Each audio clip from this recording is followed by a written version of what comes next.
ایسے ہی اگر ہمارے بریلوی علماء کو بولنا شروع کر دیں تو کیا ہو جائے؟ تو صحیح بات آ جائے. ایک فرقہ اپنا مناتا ہے، منائے، لیکن وہ بولنے کے لیے تیار نہیں ہے. اور بولا کیوں نہیں جاتا ہے؟ بولا نہیں جاتا ہے.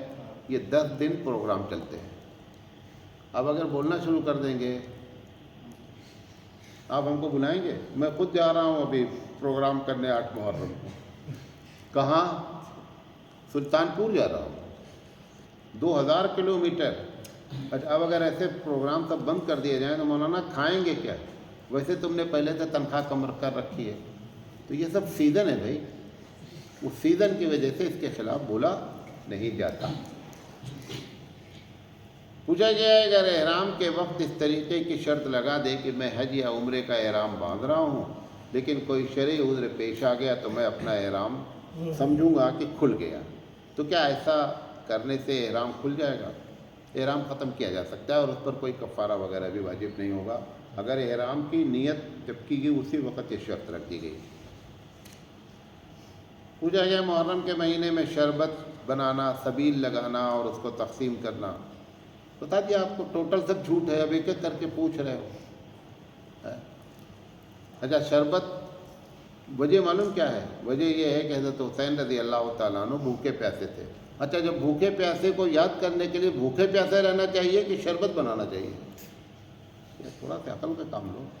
ارے زیادہ شوق ہے تو وہ ایک دن بھوکے رہے، 2-4 گھنٹہ، تم پورے مہینہ بھوکے رہو تو دیکھیں مرد ہو، تب پتہ چلے کتنے پانی میں ہو.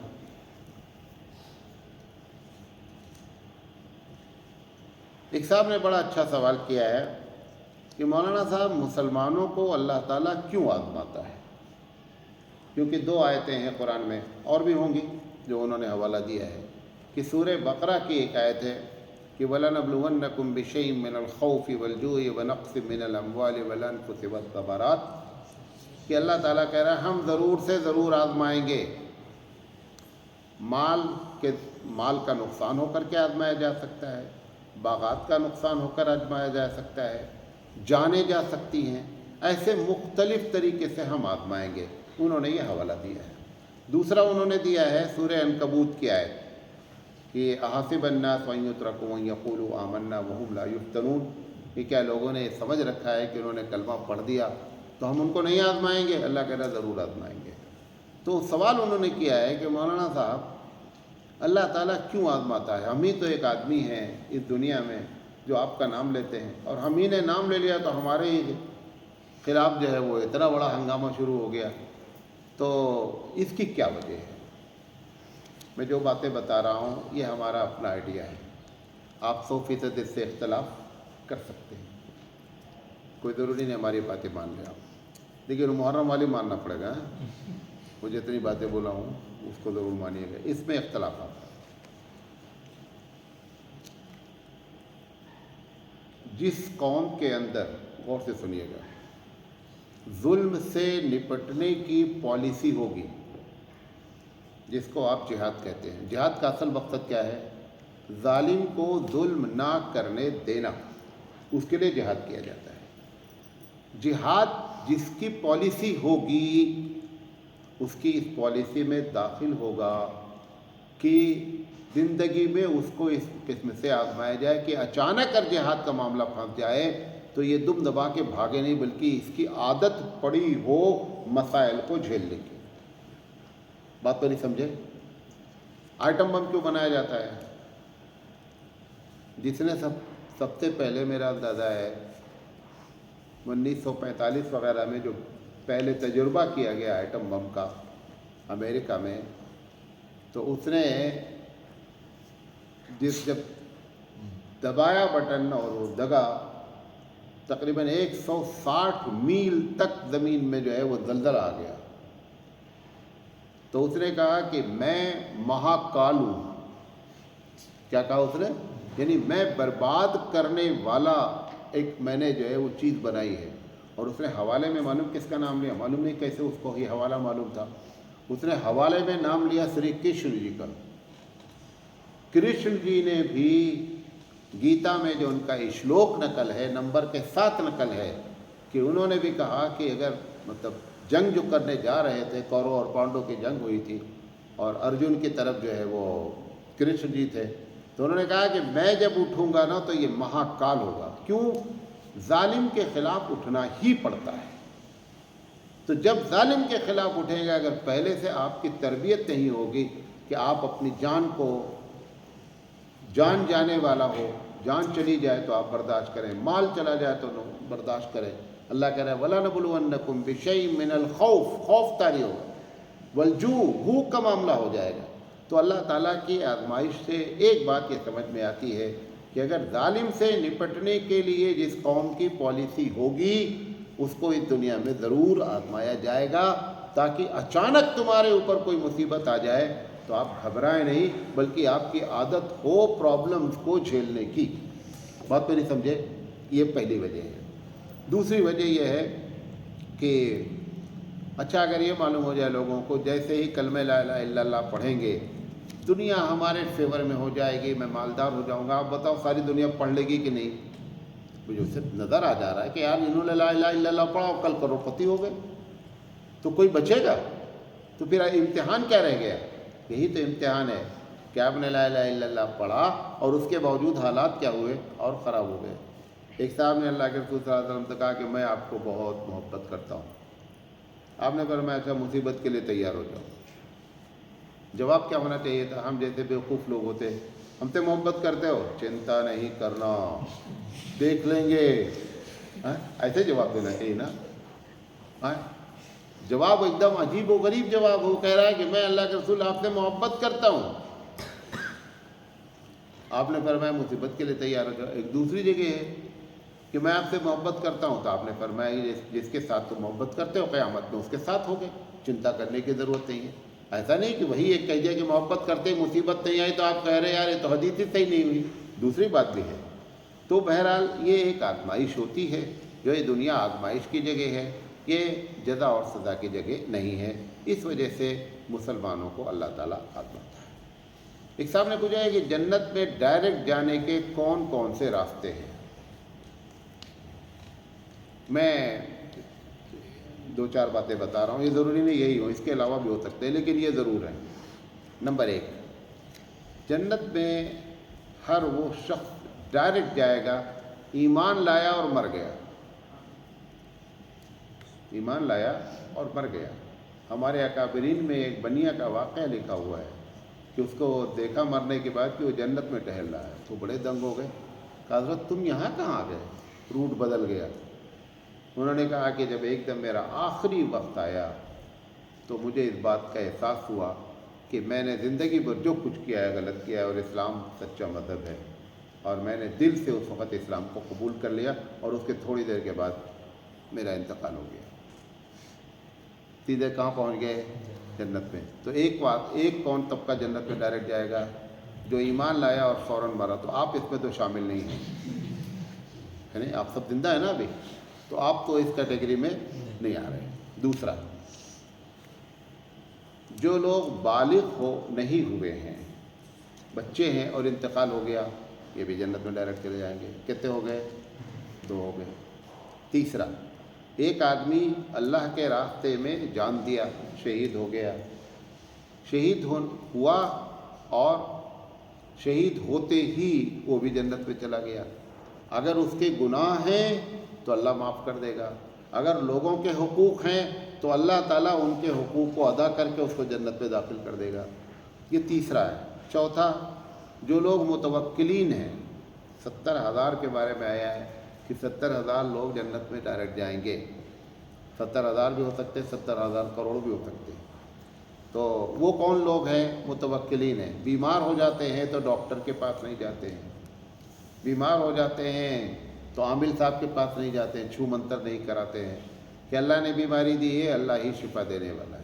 اس کا یہ مطلب نہیں ہے کہ جو بیمار ڈاکٹر کے پاس گیا اس نے کوئی شریعت کی خلاف ورزی کی، ایسا نہیں ہے. اللہ کے رسول صلی اللہ علیہ وسلم خود بیمار ہوئے اور آپ نے علاج کروایا. لیکن یہ متوکلین ہیں جو جنت میں ڈائریکٹ جائیں گے. لیکن اس میں شرط کیا ہے؟ توکل تو ان کا بہت بڑا، مثال میں توکل کر رہے ہیں، کبھی بھی ڈاکٹر کے پاس نہیں گئے، عامل کے پاس نہیں گئے، چھو منتر جنتر منتر نہیں کرایا، لیکن نماز چھوڑ رہے تھے، تو جنت میں چلے جائیں گے؟ نہیں، یہ مطلب نہیں. اگر متوکلین ہوں گے اور حقوق اللہ میں، حقوق العباد میں کچھ بھی ان کی گڑبڑی نہیں ہوگی تو چانسز ہیں رب ذوالجلال ان کے توکل کی بنیاد پر اپنے حقوق کو معاف کر دیں اور وہ جنت پہ کیا ہے چلے جائیں۔ لیکن حقوق العباد اگر ہوگا تو سوائے شہید کے کوئی نہیں جا سکتا۔ اسی طریقے سے انبیاء ڈائریکٹ جنت میں جائیں گے، عشر مبشرہ کے بارے میں ڈائریکٹ جنت میں جائیں گے، حبیب مصطفیٰ نے جس کو جنت کی خوشخبری سنا دی وہ ڈائریکٹ جنت میں جائے گا۔ آخری بات، وہ شخص بھی جنت میں جائے گا۔ مثال کے طور پر ایک آدمی نے گناہ بھی کیا ہے اور ایسے ہی زیادہ لوگ ہوں گے جو گناہ بھی کیے ہیں اور ثواب بھی کیے ہیں، تو دونوں کو تولا جائے گا قیامت میں۔ فَأَمَّا مَنْ ثَقُلَتْ مَوَازِينُهُ فَهُوَ فِي عِيشَةٍ رَاضِيَةٍ، کہ وہ آدمی جس کا پلڑا بھاری ہو گیا، مطلب کیا، گناہ کم تھا ثواب زیادہ تھا، شرط کیا ہے، حقوق العباد نہیں مارا ہو، یہ بھی ڈائریکٹ جنت پہ جائے گا۔ تو یہ لوگ انشاءاللہ جنت میں ڈائریکٹ جائیں گے۔ اس کے علاوہ بھی اور ہو سکتے ہیں، یہ اتنا سوچ کر کے 4-5 مفتی کو بٹھالا تو یہ اتنا نکل کر آیا ہے۔ پوچھا کہ نماز جنازہ پڑھانے کا حقدار کون ہے؟ لڑائی ہو گئی، نماز جنازہ وہ مر گئے، اس کے باوجود سکون نہیں لینے دے رہے اس بندے کو، یہ لڑائی ہو رہی ہے کہ نماز جنازہ کون پڑھائے گا۔ دیکھیے نماز جنازہ میں جو فتویٰ ہے، سب سے پہلے تو اگر اسلامی حکومت ہے تو حاکم وقت کو حق ہے نماز جنازہ۔ اب حاکم وقت پورے ملک میں کہاں اگر نماز جنازہ ہی صرف پڑھانے لگے تو بقیہ سارا کام، جیسے آج کل بعض لوگ بڑے بڑے حاکم ریبن کاٹنے کے علاوہ کوئی کام ہی نہیں ہے، تو وہ بیچارے صرف نماز جنازہ ہی پڑھاتے رہیں گے، لیکن شرعی لحاظ سے ان کو حق ہے، نمبر 1۔ نمبر 2، یا انہوں نے کسی کو اپنا نائب متعین کر رکھا ہے، وہ امام بھی ہو سکتا ہے اور وہ کیا کہتے ہیں کوئی قاضی وغیرہ بھی ہو سکتا ہے۔ یہ دوسرا، اگر یہ نہ حاکم بھی نہیں ہے اور کوئی اس کا جو ہے وہ تقرر کیا شخص بھی نہیں ہے، تو پھر اس کے بعد جس مسجد میں وہ نماز پابندی سے پڑھتا تھا اس امام کو حق ہے نماز پڑھانے کا، اور اگر وہ نہیں ہے تو پھر ایسی شکل میں جو ولی ہے اس کو حق ہے۔ یہ ترتیب بیان کی گئی ہے۔ ولی چاہے تو امام کو کیا کر دے، کہہ دے کہ آپ نماز پڑھائیے، یا امام کہہ دے کہ نہیں بھئی آپ ولی ہیں آپ ہی نماز پڑھا دیجیے، ایسا ہو سکتا ہے۔ بہرحال یہ ترتیب ہے، واللہ اعلم۔ پوچھا گیا چھپکلی اگر کپڑے پر گر جائے تو کپڑا ناپاک ہو جاتا ہے کیا؟ ناپاک نہیں ہوتا ہے۔ اگر کبھی ویسے چھپکلی کی عادت ویسے یہ ہوتی ہے کہ جب وہ اوپر سے کبھی گرتی ہے نا تو پیشاب کر دیتی ہے، اس وجہ سے نہیں کہ تمہارا کپڑا ناپاک ہو جائے، وہ ڈر کی وجہ سے اس کو پیشاب ہو جائے، پتہ چلا کہ تم نے سمجھا کہ یہ ہماری دشمن ہے، پیشاب کر دیا، ڈر کی وجہ سے، خوف کی وجہ سے۔ اگر پیشاب نظر آ گیا تو پھر جہاں پیشاب لگا ہے وہ کپڑا ناپاک ہے۔ پوچھا گیا ہے نئے سال کی دعا جو بار بار آ رہی ہے واٹس ایپ پر، اس کی کیا حقیقت ہے؟ دیکھیں جب اللہ کے رسول کے زمانے میں نیا سال شروع نہیں ہوا تو اللہ کے رسول دعا کیسے بتا سکتے؟ ابھی تو بتایا نا کہ سال ہی شروع ہوا ہے کب؟ حضرت عمر رضی اللہ تعالیٰ عنہ کے زمانے میں، تو سال کی دعا تو بتا نہیں سکتے، لیکن صحابہ کے بارے میں ایسا ہے کہ وہ بیٹھ کر یہ دعائیں جو ہے وہ اللہم ادخلہ علینا بالامن والایمان والسلامۃ والاسلام ورضوان من الرحمن وجوار من الشیطان، شیطان سے بچائیے۔ اس میں ایک لفظ اور جڑا ہوا ہے، سنا کا لفظ بھی ہے کہ جو سال کے لیے سال داخل ہوا ہے، لیکن یہ صحابہ کا عمل ہے۔ یہ کہہ دینا کہ یہ دعا پڑھنا بدعت ہے، یہ صحیح نہیں ہے، اور یہ حدیث کو کہہ دینا موضوع ہے، یہ بھی صحیح نہیں ہے، کیونکہ اس میں جو حدیث موجم طبرانی نے نقل کی ہے اس میں تو بات سند سے وہ حدیث ضعیف ہے، لیکن جو امام بغوی رحمۃ اللہ علیہ نے نقل کیا ہے وہ حدیث کیا ہے؟ صحیح ہے۔ لہذا اگر کوئی کسی کو مبارکباد دینا چاہے یا پڑھنا چاہے تو پڑھ سکتا ہے۔ پوچھا گیا ہے کہ اگر سنت مؤکدہ قصر کی حالت میں پڑھی جائے تو اس کی بھی قصر کی جائے گی کہ نہیں؟ فرض نماز کی قصر ہوتی، سنت کی قصر نہیں ہوتی ہے۔ کیوں نہیں ہوتی ہے؟ بے فرض زیادہ اہم ہے نا۔ اس کا جب سنت آپ پڑھ رہے ہیں قصر سفر کی حالت میں، اس کا مطلب آپ بہت آپ کے پاس ٹائم ہے اور کسی قسم کا خوف نہیں ہے، تو پھر پڑھنا ہے تو پوری پڑھو، زیادہ پوری پڑھی جائے گی۔ پوچھا گیا ہے کہ کھانے کے بعد ہمارے علاقے میں ہاتھ اٹھا کر کے دعا مانگتے ہیں اور انفرادی کبھی مانگتے ہیں کبھی اجتماعی مانگتے ہیں، تو کیا یہ حدیث سے ثابت ہے؟ یہ زیادہ تر ہمارے پڑوسی ملک پاکستان میں ہوتا ہے، ہندوستان والے بھی بعض لوگ کرتے ہیں، ان کی دیکھا دیکھی ہم بھی کرتے ہیں، تو یہ حدیث سے تو ثابت نہیں ہے۔ کوئی آدمی اگر مانگ لیا، کسی بزرگ آدمی نے آیا، اب بزرگ آدمی آپ کے گھر پہ آیا ہوا ہے، آپ اس سے کہہ دیں کہ دعا فرما دیجئے، تو حالانکہ ہمارے پاس مہمان کی الگ دعا ہے، اللہم آتم من اطعمنی واسقی من سقانی۔ جب آپ کسی کے یہاں مہمان بن کے جائیں تو یہ دعا پڑھنا چاہیے، اے اللہ اس کو کھلائیے جس نے ہم کو کھلایا ہے، اے اللہ اس کو پلائیے جس نے ہم کو پلایا ہے، تو یہ اس کے لیے دعا ہو گئی۔ لیکن یہ اگر ہاتھ اٹھا کر کے، بلکہ باقاعدہ دسترخوان لگا رہتا ہے، ابھی پلیٹیں نہیں اٹھی رہتی ہیں، کھانا پڑا رہتا ہے، وہ جو دعا ہے وہ سنت سے ثابت نہیں ہے۔ ایک صاحب نے سوال کیا ہے طالب علم نے کہ بغیر سمجھے ہوئے دعا مانگنا کیسا ہے؟ میں اس کو بہت تلاش کیا کہ اس کا فتویٰ ملے، فتویٰ تو ملا نہیں، جو میری سمجھ میں آ رہا ہے وہ بتا رہا ہوں۔ فتویٰ کیا ہے؟ بغیر سمجھے کیا مطلب؟ آپ ایک دعا عربی میں مانگ رہے ہیں اور آپ کو پتہ ہی نہیں ہے کہ اس دعا کا مطلب کیا ہے، کیا مانگ رہے ہیں، تو منطقی لحاظ سے اگر دیکھا جائے کہ جس آدمی کو پتہ ہی نہ ہو میں کیا مانگ رہا ہوں، تو ایسی دعا اس کے لیے کس کام کی ہے؟ نمبر ایک، اگر وہ دعا حدیث کے الفاظ ہیں اور اس کو آپ پڑھ رہے ہیں تو ایک بات طے ہے کہ حدیث کے الفاظ کی بنیاد پر اس دعا کی برکت تو آپ کو ضرور حاصل ہو جائے گی، واللہ اعلم۔